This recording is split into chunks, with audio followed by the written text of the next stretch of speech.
Welcome to the Local Public Agency Risk Assessment Certification Application tutorial.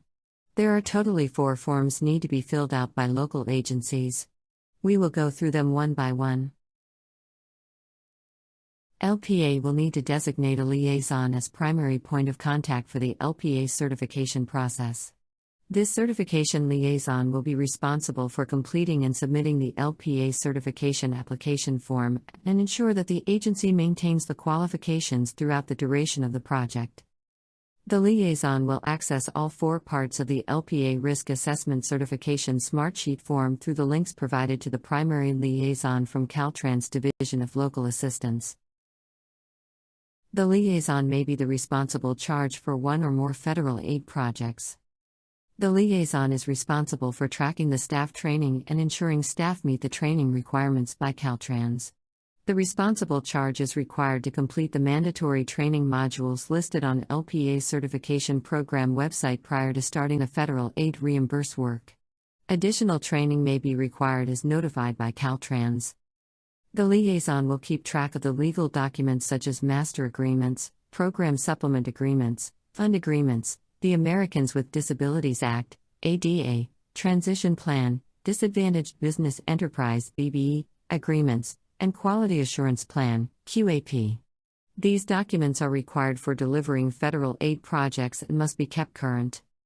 The liaison is responsible to ensure that the LPA correct the deficiencies identified by Caltrans staff and/or audit reports.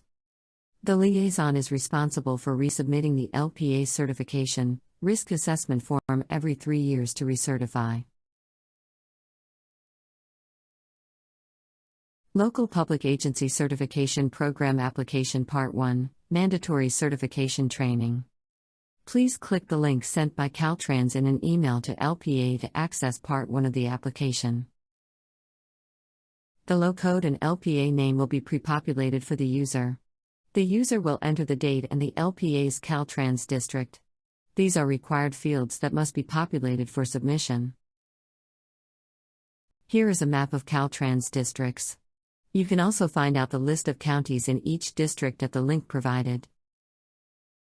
User will enter the Metropolitan Planning Organization or Regional Transportation Agency. User will then enter the project name and state whether the project is in the Revenue-Constrained Regional Transportation Agency and whether the project is on the State Highway System also known as SHS and/or the National Highway System also known as NHS. Next, user will provide the name, email address, and phone number for the primary contact for the application submission. The primary contact's name and email address are required fields that must be populated for application submission. User will provide information regarding the person in responsible charge for the project including the name and contact information, current roles and responsibilities, and qualifications. User will enter the name and contact information for the project engineer, the LPA designee who processes project invoices, the LPA designee who approves project invoices, and the LPA designee who processes payroll. User will enter the name of the LPA staff members that has or have completed each of the 15 local program e-learning modules to complete the mandatory training. Some of the modules are still under development. LPA can skip this portion of the form until the training modules are published and LPA staffs have completed any of the training modules.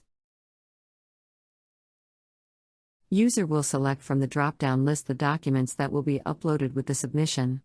Note that a complete submission requires that both the project location map and SIP budget sheet be attached. After the required documents are selected, the File Upload section will appear. User will upload both required documents to the submission. Please be sure that the documents are not expired. If user would like a copy of the submission, check the box stating "Send me a copy of my responses." User will then be prompted to enter the email address for the submission responses to be sent to. Then user may submit the application. Local Public Agency Certification Program Application Part 2, Project Delivery History. Please move to the second form need to be filled out. What you submitted in the first form is saved, you can make changes later. Click the link to access Part 2 of the application. The low code and LPA name will be pre-populated for the user. The user will enter the date and the LPA's Caltrans district. These are required fields that must be populated for submission. Next, user will provide the name, email address, and phone number for the primary contact for the application submission. The primary contact's name and email address are required fields that must be populated for application submission. The LPA must have previously delivered and maintained capital improvement projects. The user may provide the project details for up to 3 of these projects, including the project number, start and completion dates, project cost, funding sources, project scope, and any additional issues or comments. If the LPA does not have examples of federal aid capital improvement projects, user may list the details for locally funded projects. If user would like a copy of the submission, check the box stating "Send me a copy of my responses." User will then be prompted to enter the email address that the submission responses will be sent to. Then user may submit the application. Local Public Agency Certification Program Application Part 3, Project Delivery Process. Please click the link provided to access Part 3 of the application. Just like Form 1 and 2. The low code and LPA name will be pre-populated for the user. The user will enter the date and the LPA's Caltrans district. These are required fields that must be populated for submission. The LPA must have established and documented practices in accordance with the Local Assistance Procedures Manual for each of the administration responsibilities listed in Part 3 of the certification form. The LPA must identify the LPA staff members and provide contact information for the staff members responsible for the management of each process. If the LPA is using its own process, the LPA will need to provide documented, written processes. Please note that an agreement, evaluation form, checklist, bid package, etc. do not constitute a documented process. These are supplemental items that help establish whether the documented process was followed and should not be submitted as a process. User will provide the name, email address, and phone number for the primary contact for the application submission. The primary contact's name and email address are required fields that must be populated for application submission. User will enter the information for the LPA staff members responsible for accounting and reporting.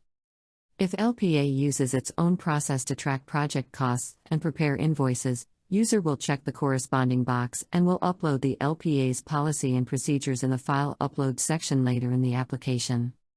If LPA is in compliance with the Single Audit Act, user will check the corresponding box. User will describe any findings or corrective actions in the previous year. If LPA has an approved indirect cost allocation plan, user will check the corresponding box. User will enter the information for the LPA staff members responsible for consultant services evaluation and selection.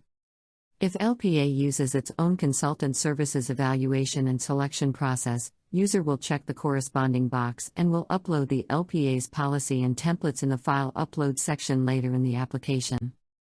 If LPA has adopted the consultant services evaluation and selection process in the Local Assistance Procedures Manual, user will check the corresponding box and attach a copy of the resolution or equivalent file in the File Upload section later in the application. User will enter the information for the LPA staff members responsible for consultant services management. If LPA uses its own consultant services management process, user will check the corresponding box and will upload the LPA's policy in the File Upload section later in the application.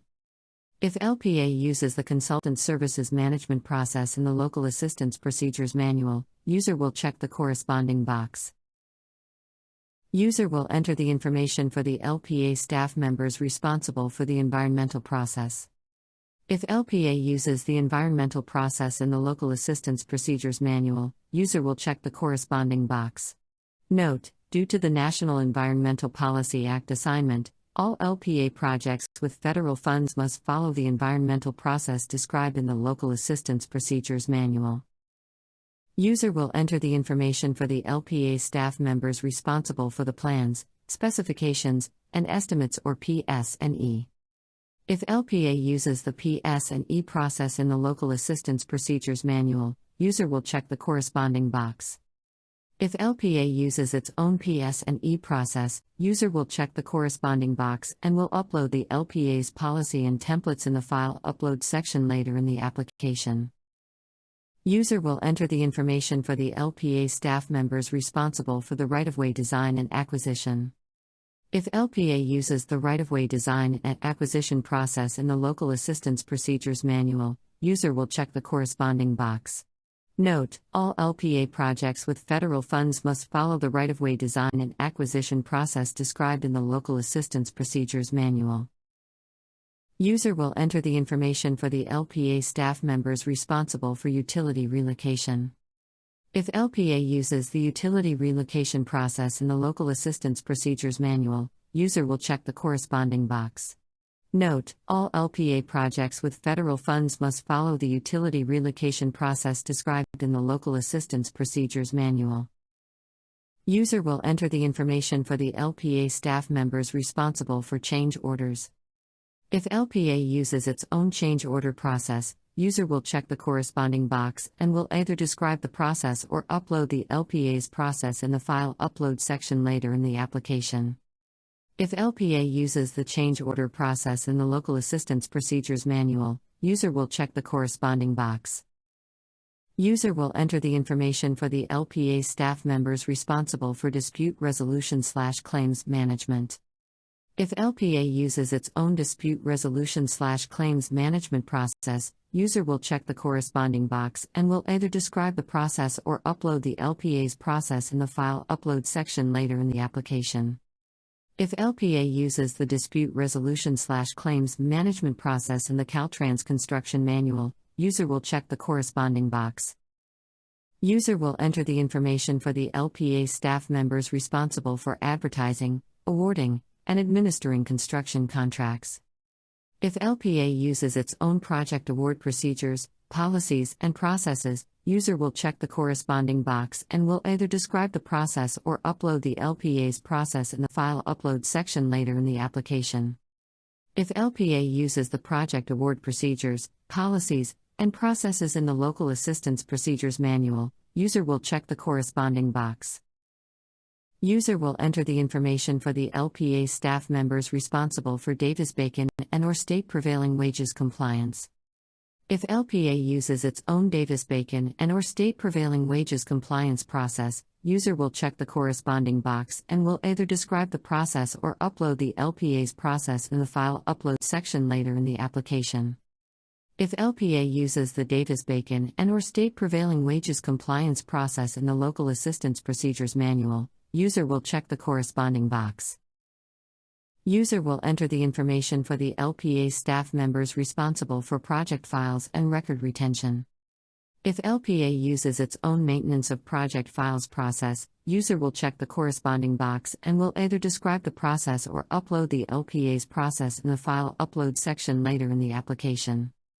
If LPA uses the maintenance of project files process in the Local Assistance Procedures Manual, user will check the corresponding box. User will select from the drop-down list the documents that will be uploaded with the submission. Note that a complete submission requires that both the Project Delivery System Organization Chart and Quality Assurance Program be attached. Additional selections are optional based on previous responses. After the required documents are selected, the File Upload section will appear. User will upload all required documents and any additional applicable documents to the submission. Please be sure that the documents are not expired. Note: only 10 files may be uploaded with the submission. To upload additional documents, use the linked supplemental document form. If user would like a copy of the submission, check the box stating "Send me a copy of my responses." User will then be prompted to enter the email address that the submission responses will be sent to. Then user may submit the application. Local Public Agency Certification Program Application Part 4, Civil Rights. Click the link to access Part 4 of the application.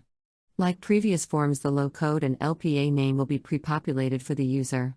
The user will enter the date and the LPA's Caltrans district. These are required fields that must be populated for submission. As a subrecipient of the USDOT funding, the LPA is required to comply with the requirements covered in Chapter 9, Civil Rights and Disadvantaged Business Enterprise, of the Local Assistance Procedures Manual. Next, user will provide the name, email address, and phone number for the primary contact for the application submission. The primary contact's name and email address are required fields that must be populated for application submission.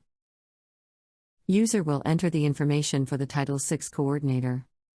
If LPA is implementing its Title VI plan in accordance with the Local Assistance Procedures Manual, user will check the corresponding box and will upload the LPA's Title VI plan in the File Upload section later in the application. User will enter the information for the AD8 Liaison Officer. If LPA has a current AD8 transition plan and is implementing in accordance with the Local Assistance Procedures Manual, user will check the corresponding box and will upload the LPA's plan in the File Upload section later in the application. If LPA commits to implement Equal Employment Opportunity Policy as required in the Local Assistance Procedures Manual, user will check the corresponding box. User will enter the information for the Disadvantaged Business Enterprise Liaison Officer. If LPA commits to implement Caltrans' Disadvantaged Business Enterprise Program according to the Local Assistance Procedures Manual, user will check the corresponding box. User will select from the drop-down list the documents that will be uploaded with the submission. Note that a complete submission requires that both the Title VI plan and the AD8 transition plan be attached. After the required documents are selected, the File Upload section will appear. User will upload all required documents. If user would like a copy of the submission, check the box stating "Send me a copy of my responses." User will then be prompted to enter the email address that the submission responses will be sent to. Then user may submit the application. Thank you for viewing the Local Public Agency Risk Assessment Certification Application tutorial. You can find additional information about the Caltrans Division of Local Assistance at the link shown. Please email us if you have feedbacks regarding to this tutorial.